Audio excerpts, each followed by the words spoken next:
அனைவருக்கும் இனிய வணக்கங்கள். நான் உங்கள் வீடியார். நம்ம இந்த சீரிஸில் உணவியல் ஜோதிடத்தை பற்றி நம்ம நிறையா பார்த்துட்ருக்கோம்.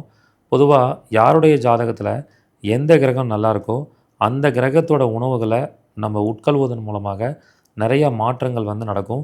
அந்த கிரக கதிர்வீச்சுகளால் அந்த கிரகம் சார்ந்த காரியங்களை நம்ம வெற்றியடைய முடியும்.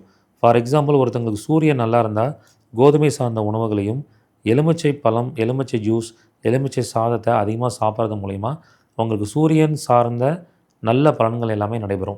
ஒருவேளை சூரியன் கெட்டு போயிருந்தால் இந்த உணவுகளை அவாய்ட் பண்ணிவிட்டு இதை மற்றவர்களுக்கு தானமாக கொடுக்க வேண்டும். இப்படி உணவு சார்ந்த விஷயத்தை ஜோதிடத்தோடு கம்பைன் பண்ணி அதை எப்படி எடுக்கிறது அப்படிங்கிற ஒரு கிளாஸை 11/4/2026 சனிக்கிழமை அன்னைக்கு மாலை இரவு 7 மணிலேருந்து 10 மணி வரைக்கும் ஒரு வகுப்பாக எடுக்க போகிறேன். இதற்கான கட்டணம் ரூ. 999. விருப்பம் இருக்கிறவங்க முன்பதிவு பண்ணிக்கோங்க. நன்றி, வணக்கம். வாழ்க வளமுடன்.